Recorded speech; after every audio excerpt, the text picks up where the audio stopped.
Bun, selamat datang di channel Trejo Zone dan selamat datang kembali di sesi Bahas Trejo. Oke, sesuai judulnya kali ini gue mau bahas tentang persultan-sultanan member Trejo nih. Mungkin ini agak sensitif ya bagi beberapa orang. Kali aja ada yang nggak terima, nggak setuju.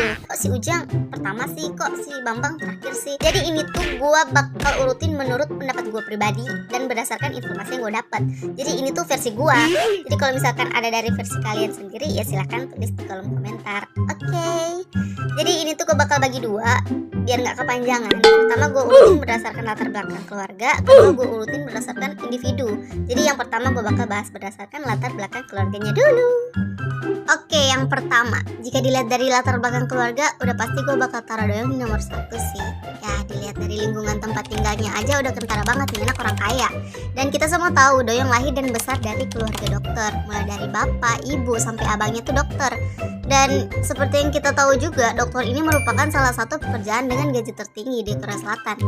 Dan seperti yang udah gue pernah bahas di profil Doyong kemarin, bapaknya Doyong ini dokter spesialis dan ibunya dokter gigi. Gue masih belum tahu bapaknya spesialis apa, tapi kita ambil contoh aja spesialis bedah ya, yang gajinya 85,1 juta sampai 271 jutaan per bulan. Terus dokter gigi yang gajinya kurang lebih 45 sampai 146 jutaan, dengan rata-rata gaji per bulannya itu sekitar 93 jutaan. Dan belum lagi ada rumor yang bilang kalau orang tuanya Doyong ini punya rumah sakit sendiri dan punya bisnis obat-obatan. Kalau rumor itu bener, gila sih setajir apa keluarganya Doyong ini. Selanjutnya di urutan kedua gue taruh Chae-hyun Seo. Seperti yang banyak orang ketahui, bapaknya Ucup ini diketahui adalah seorang CEO sebuah perusahaan. Dan ada juga yang bilang bapaknya direktur. Tapi kalau dibandingin lebih banyak yang bilang bapaknya direktur sih. Ya nggak tahu, tapi yang pasti bapaknya Hyun Seo ini adalah seorang pemimpin dalam perusahaan. Mau itu CEO, CFO ataupun direktur, tetap aja gajinya gede. Jadi ada rumor yang bilang kalau bapaknya Hyun Seo ini punya perusahaan di Amerika. Kalian ingat nggak Hyun Seo sama Jae tuh pernah bilang kalau mereka pernah ke New York. Ya mungkin salah satu alasannya ya karena bapak mereka kerja di sana. Sampai-sampai ada rumor yang bilang kalau bapaknya Hyun Suk ini pernah khusus masangin ads-nya Treasure di New York Times Square. Terus ibunya, gue pernah baca kalau emaknya Hyun Suk itu seorang guru. Ada juga yang pernah bilang guru SMP, SMA, dan ada juga yang pernah bilang guru bahasa Inggris. Tapi kalau yang guru bahasa Inggris ini kayaknya gue pernah lihat di video apa gitu, lupa. Ada yang bilang kalau Hyun Suk jago bahasa Inggris karena emaknya guru bahasa Inggris. Tapi ada juga yang bilang Hyun Suk jago bahasa Inggris karena pernah tinggal di Amerika. Ya nggak tahu deh. Dan ngomongin soal guru, di Korea Selatan guru tuh juga punya status tinggi ya, dan merupakan salah satu pekerjaan bergaji tinggi. Rata-rata gaji guru per bulan tuh sekitar 1.600 sampai 2.650 USD. Kalau dirupiahin itu sekitar 22 sampai 39 juta rupiah per bulannya. Next di urutan ketiga gue taruh Jae-sahi. Karena rumornya mereka berdua tuh bapaknya pengusaha. Kalau Jae sih udah banyak yang tahu ya bapaknya pengusaha karena dia sendiri yang pernah bilang kalau bapaknya punya bisnis. Dan rencananya kalau dia nggak masuk wajib bakal nurusin usahanya. Sedangkan kalau Asahi, menurut rumor bapaknya tuh yang punya salah satu merek bir terkenal di Jepang.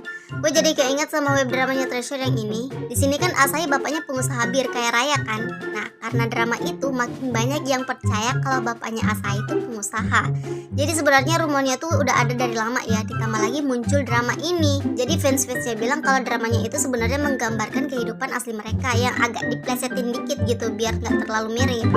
Dan selain itu seperti yang udah pernah gue bahas di video sebelumnya, abangnya Jack ini kuliahnya di SNU kan, kampus yang nggak sembarang orang bisa masuk. Dan biaya kuliah di sana juga nggak main-main bunda. Jadi abangnya Jack itu jurusan Atomic Engineering yang biaya kuliahnya tuh sekitar 6.000 USD atau sekitar 89 juta rupiah per semester. Next di posisi keempat gue taruh si Mas Yedam. Seperti yang kita tahu Yedam ini berasal dari keluarga musisi terkenal. Bapaknya udah rilis lagu banyak banget, terus emaknya juga penyanyi dan seorang pengisi OST drama. Plus omnya tuh seorang komposer dan sutradara perfilman. Dan kalau mau bahas kekayaan udah pasti orang tuanya Yedam ini tajir banget sih. Gaji musisi di Korea Selatan itu kurang lebih 2.631 USD atau setara dengan 39 jutaan. Itu pun gaji musisi di awal pekerjaan. Sedangkan orang tuanya Yedam ini udah puluhan tahun jadi musisi. Apalagi mereka bukan cuma musisi tapi juga seorang komposer dan penyanyi. Jadi udah pasti royalti yang didapatin juga banyak banget dong. Oke, next selanjutnya di urutan kelima ada Masiho. Ya, kalau Masiho nggak usah ditanya deh. Udah jadi rahasia umum kalau dia tuh anak tunggal kayak Raya. Masiho tuh waktu masih kecil udah didaftarin kelas dance yang biayanya cukup mahal sampai dia bisa nguasain beberapa jenis dance kayak ballet, jazz, hip hop, b-boy, akrobat, freestyle, contemporary dan lain-lain. Dan waktu kecil juga dia tuh udah sering banget pergi-pergi ke luar negeri hanya karena pengen ketemu sama idolnya. Dan saking tajirnya nih anak, dia tuh disekolahin emaknya di sekolahan elit yang biayanya tuh mahal banget dan termasuk sekolahan artis-artis Jepang juga. Terus pas masih tren, dia ini juga udah sering banget pakai barang-barang branded. Saking seringnya, dia tuh sampai punya shoulder bagnya channel yang cuma bisa dimilikin sama pelanggan VIP doang karena nggak diperjualbelikan. Next di urutan ke-6 ada teman SMP gua, si Jongwoo. Dan menurut gua nih anak tuh 11-12 lah sama Masih. Dia tuh masih kecil udah sering ke luar negeri dan pakai barang branded. Emaknya pernah pakai barang branded limited edition yang hanya ada beberapa doang di seluruh dunia. Sedangkan bapaknya, gue pernah dengar beberapa rumor ada yang pernah bilang kalau bapaknya itu salah satu dari orang-orang penting dan terkenal di Korea Selatan. Tapi ada juga yang bilang kalau bapaknya itu seorang dokter bedah. Makanya dulu cita-citanya Jongwoo tuh pengen jadi dokter bedah. Ya nggak tahu deh mana yang bener. Namanya juga rumor. Tapi yang pasti Jongwoo ini anak sultan. Fix no debat. Next di urutan ke-7 ada Haruto. Seperti yang kita tahu, emaknya Haruto ini dijulukin sebagai salah satu fan girl tersukses. Jadi emaknya Haruto ini seorang VIP dan sering banget ikut konser. Terus punya banyak banget merchandise-nya Big Bang yang kalau dihitung-hitung nggak sedikit lah pasti duit yang dipakai. Sedangkan kalau bapaknya, nih gue nggak tahu ya entah rumor perkara web drama itu bener apa enggak, gue nggak tahu. Tapi gue tuh sering banget nemuin komen-komen fans yang bilang kalau bokapnya Haruto tuh pengusaha dan punya banyak hotel. Ya nggak tahu ya entah YG yang terinspirasi dari Treasure Maker dan dijadiin film atau emang bener kalau itu kehidupan asli mereka. Tapi kalau emang bener berarti Haruto ini bener-bener the real pewaris tahta sih. Next di urutan ke-8 ada Junkyu. Junkyu ini diketahui salah satu idol lulusan akademi dance ternama di Korea Selatan yaitu Def Dance School bareng si Doyoung. Dan diketahui juga Def Dance School ini salah satu akademi khusus anak yang lulusannya banyak yang udah sukses. Dan menurut sumber yang gue dapat, biaya ngetrain di Def Dance School itu kalau dulu sekitar 100 sampai 240 USD atau sekitar 1 sampai 3 jutaan per 3 sampai 5 kali pertemuan dalam seminggu. Terus selain itu Junkyu ini waktu kecil sering main golf. Wih, mainan orang kaya. Terus dulu dia tuh masih kecil udah pinter banget main piano. Wow.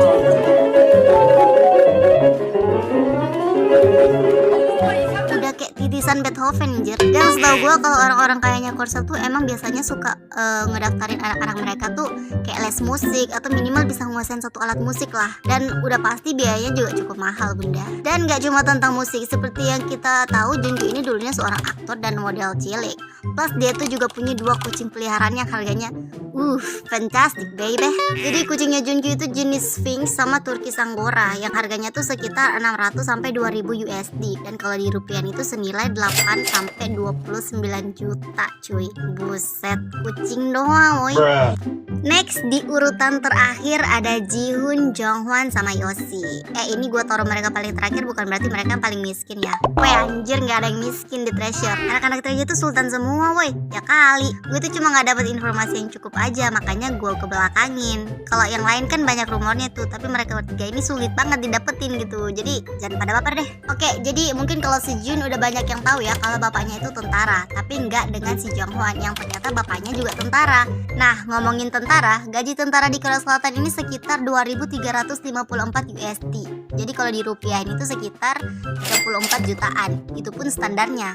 Ya kita nggak tahu pangkat bapaknya apa. Kalau bapaknya Jiun kan angkatan laut, bisa aja itu kopral, sersan, letnan, kapten, kolonel ataupun laksamana. Dan menurut yang gue baca, gaji pangkat kopral itu sekitar 135 sampai 155 ribu won atau sekitar 1.400.000 sampai 1.700.000-an. Sedangkan pangkat sersan pada tahun 2022 ini udah naik sekitar 1 juta won atau sekitar kurang lebih 11 juta rupiah dah. Dan itu baru kopral sama sersan, gak tahu pangkat di atasnya lagi. Yang pasti semakin tinggi pangkatnya semakin gede juga dong duitnya. Sedangkan kalau Yosi ini katanya dia juga salah satu atau termasuk keluarga yang bisa dibilang keluarga kaya. Jadi sebelum bapaknya Yosi meninggal, bapaknya Yosi ini merupakan anak band yang cukup populer juga pada masanya. Dan intinya nggak ada yang miskin ya di Treasure. Gue yakin semua anak-anak Treasure tuh tajir kok. Ya cuma nggak di-expose aja. Dan sekali lagi gue ingetin ke kalian, beberapa info yang gue bahas ini ini ada yang belum pasti keakuratannya ya, hanya berdasarkan rumor. Ya bisa aja keliru dan juga bisa aja di kemudian hari infonya berubah. Gak ada yang tahu. So ya ini buat seru-seruan aja. Kalau gue salah info tolong dibenerin. Anyway, makasih udah nonton. See you in the next video. Coba.